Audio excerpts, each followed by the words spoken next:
Hey, this is Brad Block, host of The Physician's Guide to Doctoring. This is a personal and professional development podcast for physicians where we have experts on the show that try to teach us everything we should have been learning while we were memorizing Krebs cycle.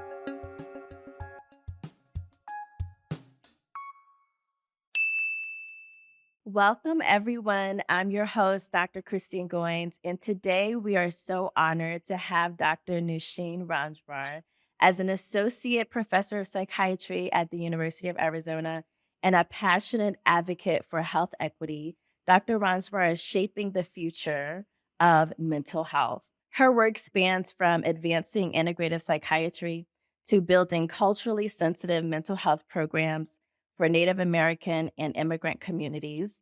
Dr. Ranjbar's leadership is a testament to the power of embodiment and connection, and we cannot wait to explore her insights on women-embodied leadership. Dr. Noshene, thank you so much for being here. Welcome. Thank you so much for having me, and it's an honor to connect with you in this way. And greetings to whoever is watching or listening. Thank you so much. So I would just love to start by asking the first question that popped into my head when I heard about your work. And that was, what is women embodied leadership?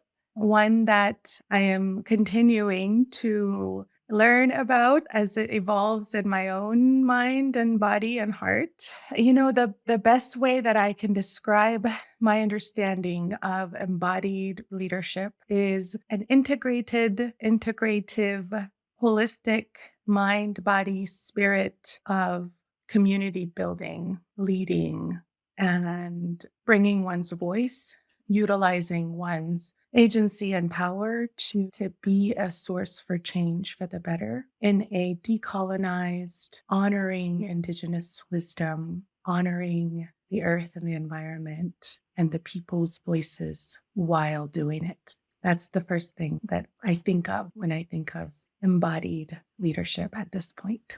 Beautiful. And I'm wondering, when you provide that definition, I mean, it sounds like it grows from personal experience as well. Can you maybe share how your life experiences have shaped your current understanding and practice of embodied leadership? Several ways that my life and professional experience has led me to understand embodied leadership in this way includes, first of all, being born and raised in Iran. I was 2 years old when the Islamic Revolution took place in Iran. So I grew up with a new reality where the oppression of voices of women, of minorities of all forms, religious, gender, sexuality, belief systems, was really the name of the game. Leaders were, and I think not just in the post-Islamic Revolution Iran, but unfortunately in much of the world, power hungry, concerned about themselves and making sure they stay in power, much more than serving the community and being in touch with what the actual needs of the people they are leading. So I grew up in that system for 10 years. I was 12 when I left and I was 2 when the revolution happened. So I watched my mom suffer. I watched all the people around me suffer. I watched voices shutting down and getting quieter and quieter of any dissent, any disagreement, any power other than the corrupt power of the leaders. And then from there, I moved to the US, where as an immigrant, adolescent who didn't speak English, who never lived outside of that oppressed culture, you know, living in the US for the first time. And it took a while for me to see similar patterns in the US. So I remember as a 7th, 8th, 9th grader in Richmond, Virginia, reading history of the US and reading about, you know, how amazing Christopher Columbus was and how, you know, great this nation is and how liberating the Civil War was and how the voices of justice won. And I read a lot of things that later I came to see that was not the full story. That leadership, even in this country, and not just in certain places, but much more than met the eye, was also about one's own benefits, one's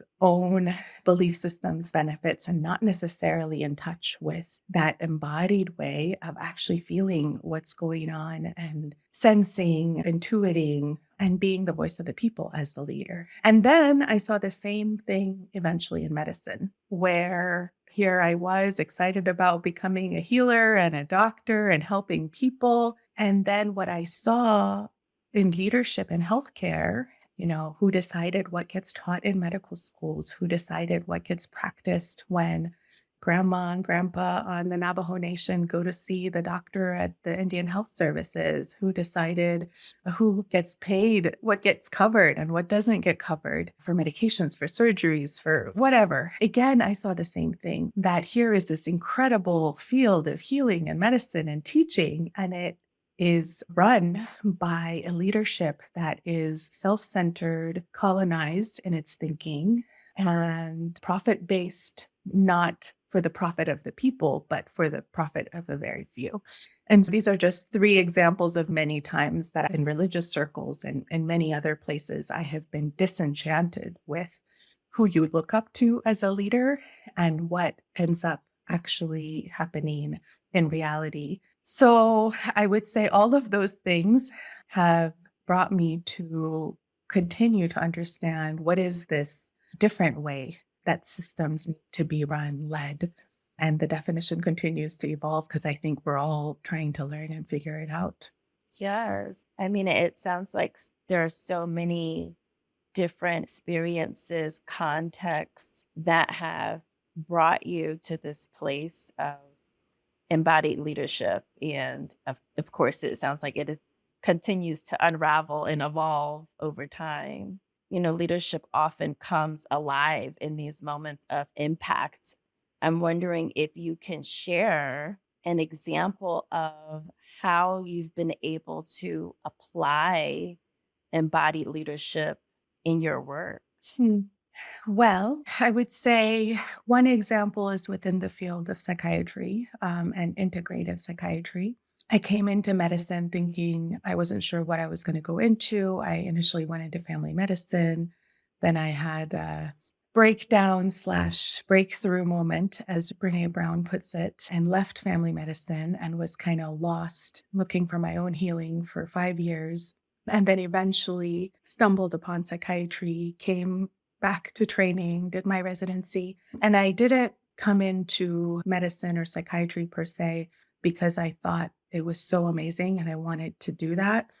I actually came into the field because I had an embodied sensation, I can say that now looking back, that the capacity for mind, body, spirit integration in physical health, mental health, hopefully not dividing those two, but seeing the integrated whole was tremendous. Not just to be free of depression and anxiety or whatever, but for liberation of entire populations and cultures and people.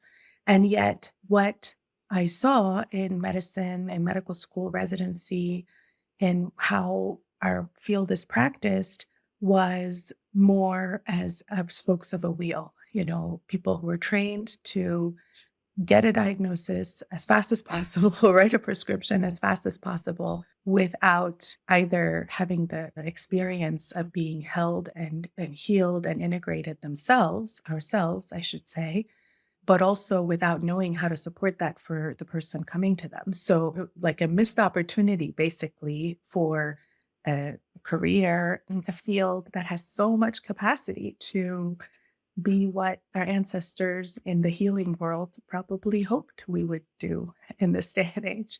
And so that's what took me to psychiatry eventually. And then I was fortunate to be trained through the Andrew Weil Center for Integrative Medicine and then the Center for Mind-Body Medicine, and then help create what is now the integrative psychiatry program that has 6 different sites currently at psychiatry residency programs around the US.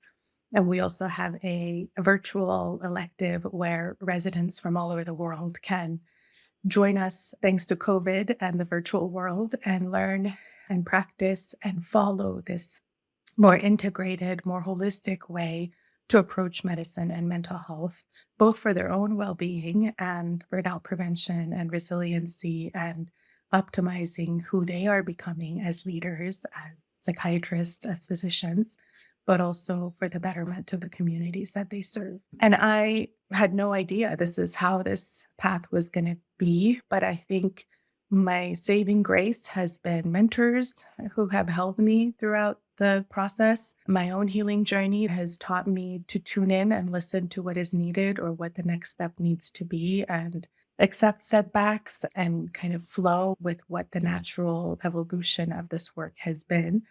And I am so fortunate that I have, students and residents and fellows and colleagues and mentors all over the world who are now part of this movement that has a lot of work to do still. But I would say it's been a practice in an attempt towards embodied leadership for me as well. Wow. And it sounds like you've been able to connect with so many others now coming after you who are wanting to learn more about this aspect of, I can't really call it new because it's been here for so long, right?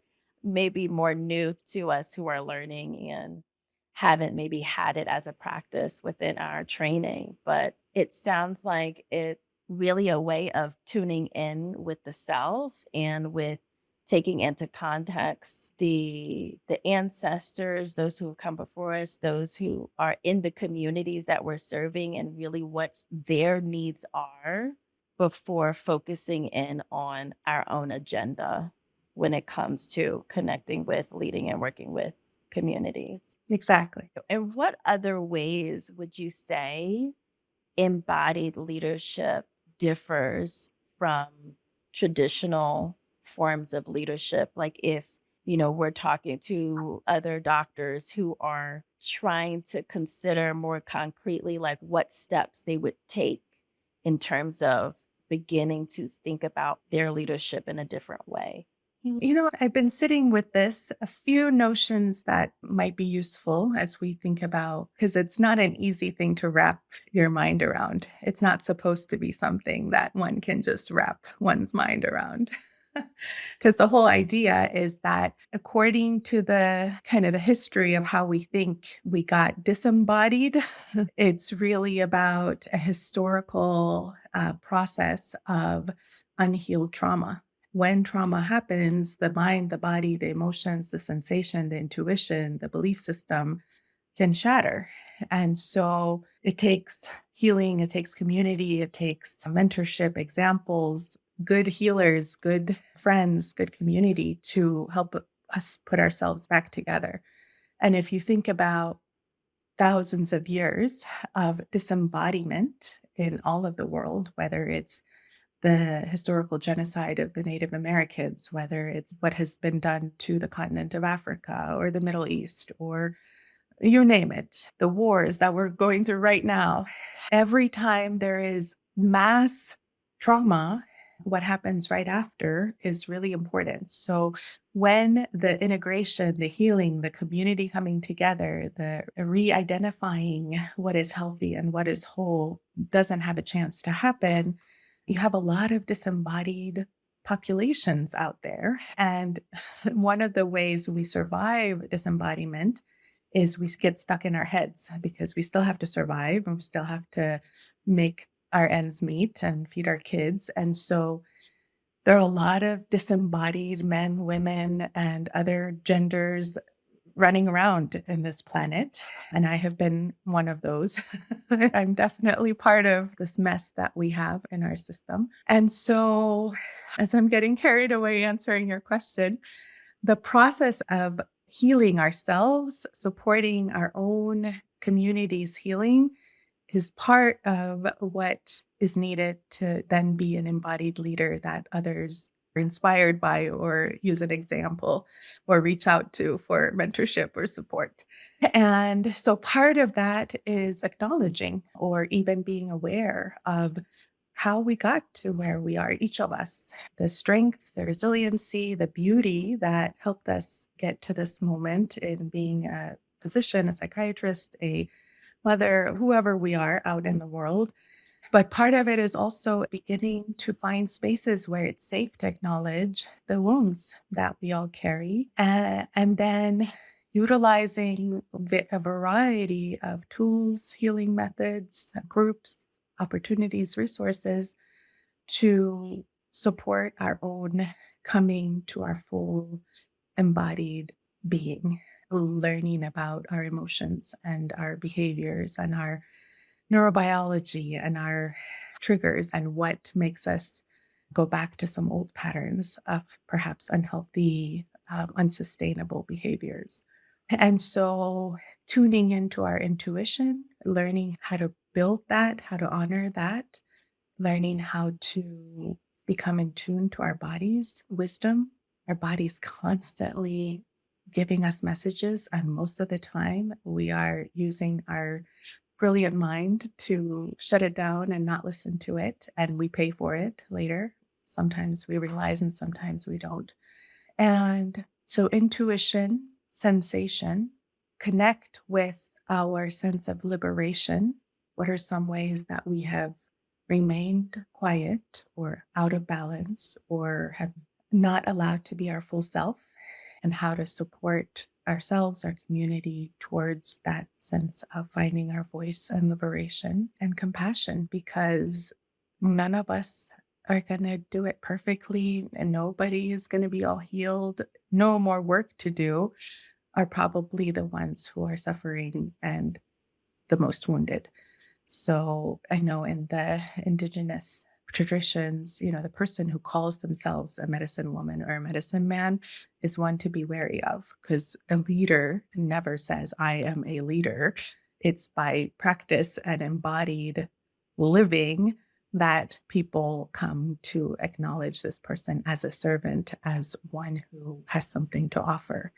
And so the moment you see that ego voice saying, I am the one who did this and that, you can see that probably there's some wounds that haven't healed. And so to look for those tendencies within us that does the black and white, I am this and you're not that, the things that divide us, the things that separate us, mind, body, spirit, community, race, gender, religion, whatever, and also tap into what we're hearing from those around us, receiving feedback.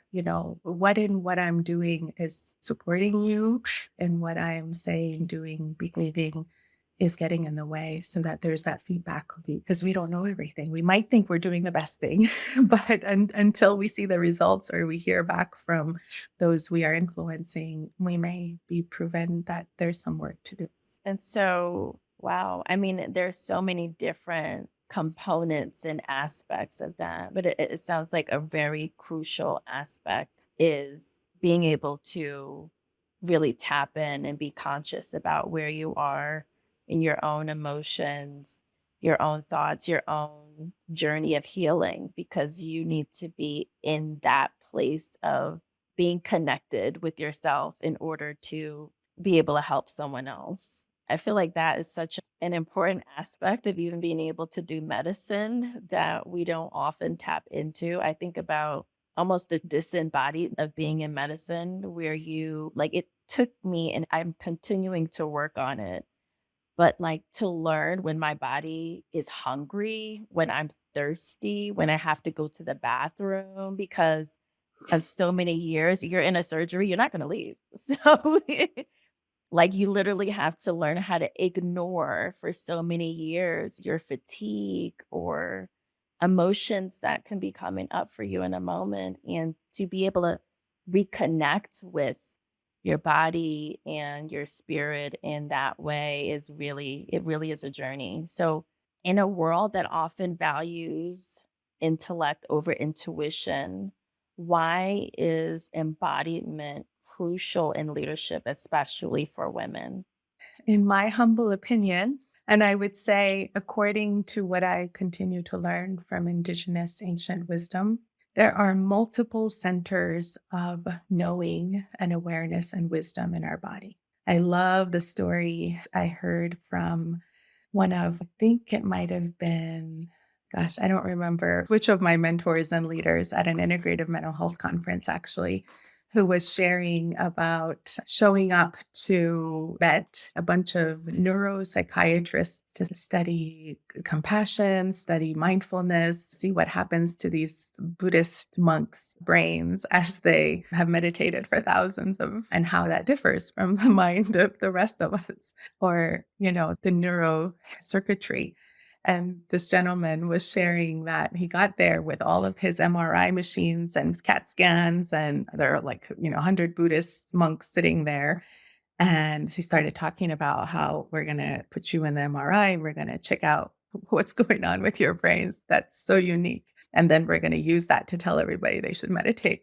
And all of the monks start laughing uncontrollably as a whole group. And this guy who doesn't understand the language and what they're laughing at asks his friends, "What did I say that's so funny? And why are they laughing?" And the monks that we are just so tickled because here you've come all the way from the developed world and you are going to be studying our brain to see what is happening when we meditate. And you are missing that the heart is where you should be looking, not the brain. Because the compassion center of energy and love and embodiment is not up there, it's down here. And what those male monks didn't say is that there's other centers, in the solar plexus and in the womb and in all of the centers of energy, all the chakras, as the East Indians name it, are centers of wisdom and knowing. So the mind, the way we think of it in the modern Western world, is only one part of what true knowing and wisdom and information is, and of colonization, because of the disempowerment of women, because of all the wars and unhealed traumas. The wisdom of the womb, the wisdom of the belly, the wisdom of the heart have gone unnoticed for hundreds of years. And so if you ask truly connected indigenous people, they know this. We know this, that the body has more wisdom than what the double-blind, placebo-controlled study is able to come up with, because that's not the full story. And so when you try to use measurements that are missing what needs to be unveiled and revealed, you're likely to not get the full story. And when the majority of the world's population's voices have been oppressed and suppressed, and only voices of a few and their opinions and their research has made its way to policy and science and medicine and whatever, you get the world that we live in.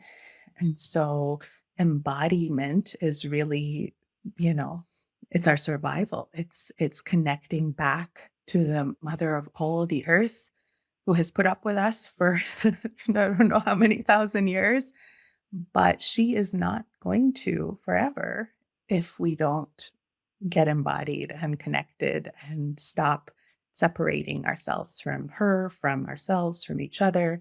And that has repercussions for our whole planet, for our children and grandchildren for thousands of years to come. Absolutely. And when you talk about some of the systemic barriers that are in place in terms of navigating leadership, and especially as women, and also coming from different backgrounds that are not the majority, how do you think that we can begin to navigate some of these obstacles to leading in this way? Grassroots, community-based, non-hierarchical forms of giving, receiving, sharing, building, creating. I think of, if we wait for some leader to come to save us, we will destroy ourselves. And I think part of embodiment, coming back to this mysterious word, is recognizing that within each of us is the universe. Within each of our bodies is the universe. Within the earth is so much wisdom and so many things we can learn from how nature, the little ants work together, and the bees and the birds, and how they have no words, no, TikTok, no evidence-based medicine, the way we think of it. And they have made it. They have figured out evolution. They have figured out, the most beautiful examples of what goes on in the natural world that did not include any of our so-called modern ways. We're actually destroying, unfortunately, a lot of what they've done. So I think part of embodied leadership, our survival, our thriving as humanity, is all about networks, all about collaborations, all about, sisters and friends and colleagues and whoever, aunties, getting together, planning something, supporting each other, getting feedback from the community. How did this go? Teaching each other what we're learning. And thank goodness that the internet has had that good influence that, we can truly connect with people all over the world. 90% of what I'm able to do these days is because I don't need to be there in person to connect and to empower and to mentor and to learn from other people.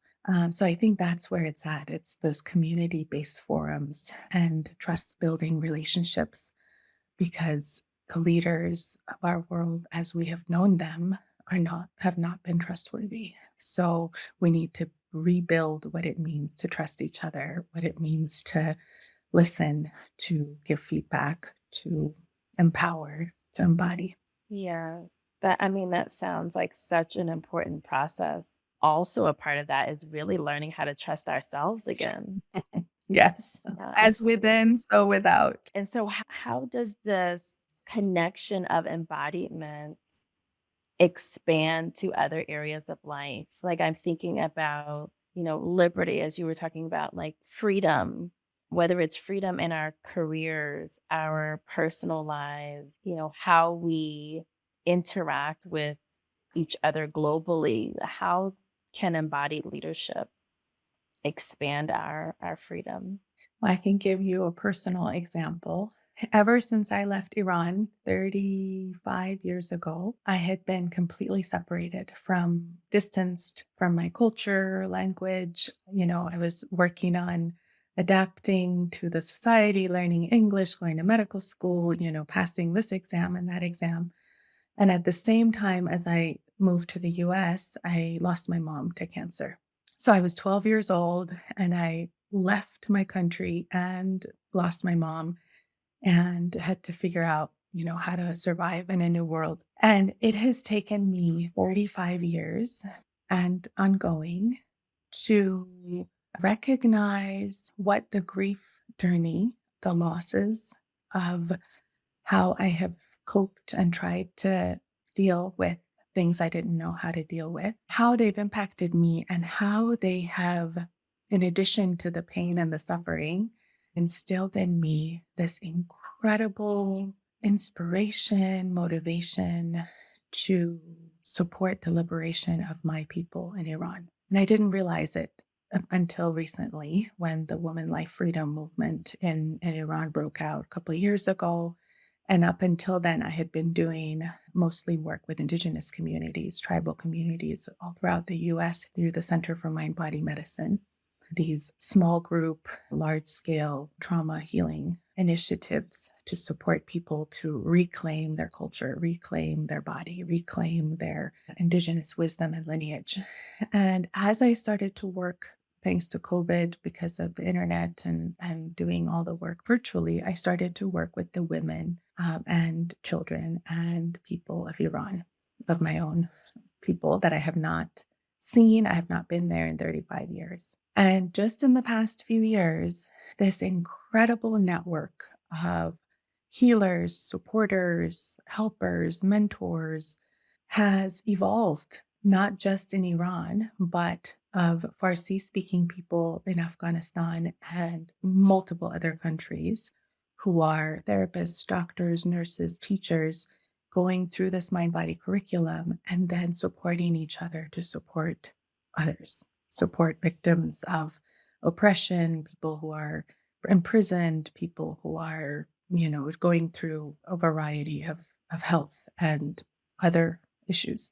And my truth is that my liberation and my continuing to do what I need to do to honor why Creator has put me in this universe is tied to the liberation of the people. And so it's like every time they continue to grow, they continue to find their voices, they continue to embody leadership for themselves, there are pieces of me that continue to heal. After 35 years, I finally had the courage to create a memorial for my mom. I had never had any kind of processing really, just last week.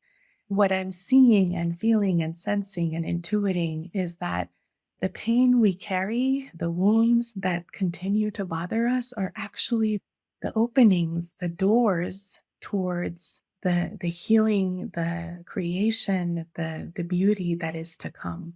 And so, in all the ways that we have tried to avoid feeling the pain, numb it, medicate it, get rid of it, not talk about it, as much as those things have helped us survive, there is a deep sense of liberation within each of us that is tied to the liberation of so many others we don't even know. In indigenous ways, they talk about every human who does their healing work is impacting 7 generations before and 7 generations after. I feel in my own life, but also in the life of those I work with, every time we go to those places that before we were not willing to go within ourselves, doors open. And then it's like, you have no idea what's going to happen after that. And it's so beautiful. And it's just one example, but it's my truth. Wow. Thank you so much for sharing that. It's really powerful how our own individual liberation is tied to so many others that came before us that will come after us. And the way it makes sense because we're all connected. But it's really, really powerful. And I think still brings back that, what you mentioned in the beginning, which it starts with you really coming to terms with the necessity of your own healing and being willing to go through that process. Can I just say, you know how when you buy a new car, all of a sudden you see the same car everywhere? You're like, I Yes. never knew there were so many white Hondas out there or whatever. It's the same way when my experience has been that every time we go to a place that is new in our unconscious, in our journey, that needs to be looked at and has an opportunity to be transformed, we start meeting others who are either looking to get to that next step or have just reached it too. And there is opportunity for syncing together and collaborating. And this book, The Woman Embodied Leaders, that I think was the excuse of why we happened to connect on this day, was an example because I had been doing this work for, I don't know, 15, 20 years. And I had no idea that there was a book being written. So, somebody reached out to somebody who told me, oh, there's this book. Would you like to contribute to it? And I was like, oh, what is this about? And I just received it a few days ago and started reading what all of my co-authors and colleagues have written. And I'm like, oh my gosh, there are all these incredible humans from every culture who are saying the same thing in a variety of ways that I'd never thought to think that way. From the Haida woman who wrote the foreword to, people talking about Jordan and Armenia and Kosovo and Bosnia and Iran and what's happening right here in the US. And it is so humbling. And at first I thought, why is the cover pink? I don't like the color. And, I had my own human reactions of why did I write this? And I didn't know what it was going to look like. But it's been really humbling to start reading it and realizing, wow, like, how did I find these people? How did they find me? How did we all end up, contributing to this incredible testament to the need and the power of embodiment? There's a spectrum. None of us have it. It's like we're all trying to learn together and support each other, walk each other home. What a beautiful, I just love the way that you describe this work. I mean, it's just really incredible. Dr. Noshene, I so appreciate you taking the time and sharing this space, sharing your knowledge, your insights with us. For those who are wanting to learn more about you, your journey, the work that you're doing, where can they find you? Well, I am still learning how to truly be out there in the world, but I can be found on various social media things, including LinkedIn, Instagram. I don't know. I'm not so great with those things, but reading this book could be a wonderful way. I think my chapter in there is called Earth, Empowering All Relatives to Heal. And I have a website I can share with you if people want to support the healing work for the Iranian and Farsi speaking people's liberation. I am a voice for that. I'm honored to be a voice for that. And I'm happy to share some of those links and resources with you to share with whoever is moved to take a look or to be part of it. Absolutely. Thank you so much. We will include those in the show notes. I want to thank everyone for joining us today. This concludes our episode of The Physician's Guide to Doctoring. Until next time, stay well and be free. Thanks for listening. So please share it, or like it, or comment on a social media post, or write us a 5-star review. Thank us again for listening to The Physician's Guide to Doctoring.